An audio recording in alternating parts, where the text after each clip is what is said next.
एक तरफ दिल्ली में किसान बिल के विरोध में धरना प्रदर्शन कर रहे हैं, वहीं बलरामपुर में भी किसान दिल्ली में हो रहे किसानों के धरना प्रदर्शन के समर्थन में आए। आज बलरामपुर किसान नेता चंद्र प्रकाश पांडे की अगुवाई में किसान जागरूकता रैली निकाली जानी थी, लेकिन बलरामपुर प्रशासन ने उनको उनके आवास पर ही नजरबंद कर लिया। मौके पर प्रशासन के द्वारा भारी पुलिस बल तैनात कर दिया गया। किसान नेता को नजरबंद होते देखकर किसानों ने उनके आवास के तरफ बुक किया और हजारों किसान उनके आवास पर पहुंचकर उनका समर्थन करते हुए नजर आए। सरकार चाहती है कि हम लोग अपनी आवाज़ न उठाएं। हम लोगों की मांगे ये थी कि जो काला कृषि कानून लागू किया गया है, जो किसानों के हित में नहीं है, उसे वापस किया जाए। सरकार हम लोगों को भ्रमित कर रही है, सारी तंत्र लगा करके सरकार प्रचार भी करा रही है और किसानों को दबा भी रही है। कम से कम स्वतंत्र रूप से हमारी आवाज़ को उसको सुनना चाहिए। हम कोई वायलेंस नहीं फैला रहे हैं, कहीं हिंसा नहीं कर रहे हैं, फिर भी किसानों से इतनी डरी हुई सरकार अभी तक तो नहीं देखा गया कि किसी को कोई आवाज़ उठाने का हक नहीं है। संविधान ने हमें अधिकार दिया है। मैं आपके माध्यम से प्रशासन से पूछना चाहता हूँ कि किस अधिकार के तहत मुझे रोका गया। मैं अगर कोई वायलेंस करता तो मेरे ऊपर मुकदमा किया जाता। मैंने तो एफिडेविट भी दिया था कि मेरे द्वारा कोई हिंसा नहीं होगी। फिर भी इस तरह के अराजकता फैला करके हमारा एक मुख्य उद्देश्य है कि जो एपीएमसी एक्ट, इन्होंने एपीएमसी के बारे में जो भ्रम फैला रहे हैं सरकार, एक पैरेलल मंडी अगर बना रहे हैं तो ये क्या गारंटी दे रहे हैं कि हमारी सरकारी मंडियां बची रहेंगी।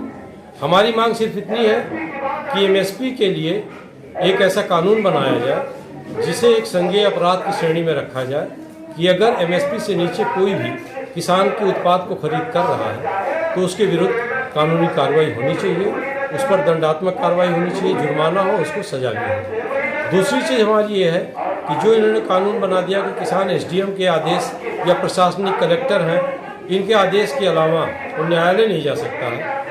यही उदाहरण के तौर पे मैं बता रहा हूँ कि चीनी मिल बलरामपुर, यहाँ इटाई मैदा या बलरामपुर पूरे भारत की चीनी मिलों ने कभी भी, जबकि गन्ना भुगतान अधिनियम के अंतर्गत शुरू से ही कानून बना हुआ है कि यदि अगर किसान का गन्ना खरीदने के बाद 14 दिन के अंदर भुगतान नहीं किया जाता है तो किसानों को ब्याज सहित किसानों को भुगतान किया जाएगा। लेकिन आज तक, जबकि इस पे उच्च न्यायालय, सर्वोच्च न्यायालय सभी ने आदेश भी दिए कि किसानों का भुगतान ब्याज सहित किया जाए, आज तक पूरे भारत में एक सिंगल किसी आदमी को बताइए कि जिसको इसका भुगतान मिला हो। जिस तरह से अधिनियम होने के बाद इन मिलों के ऊपर इनका कोई दबाव नहीं है, तो फिर ऐसे पूंजीपति के ऊपर दबाव क्या होगा जो खुद प्रधानमंत्री के ऊपर हाथ रखता हो, उसके ऊपर ये दबाव क्या बना सकते हैं। इसलिए हमारे लिए न्यायालय का भी रास्ता होना चाहिए। तीसरी चीज़, इन्होंने अपने एक्ट में बड़ी बारीकी से लिखा है कि यदि संसद के दोनों सदनों के द्वारा पारित किए गए इस कानून को परिवर्तित किया जाता है या किसी भी रूप में अगर इसे समाप्त किया जाता है तो आज का जो किया गया आदेश है, जो पारित किया गया है, ये किसी भी रूप में इस पर प्रतिकूल प्रभाव नहीं पड़ेगा। यानी जो इन्होंने कर दिया है वो तो शो नहीं कर रहे हैं क्या कर दिया है। इन्होंने जो कर दिया है वो उस पर कोई प्रतिकूल प्रभाव नहीं पड़ेगा और समाप्त नहीं किया जाएगा।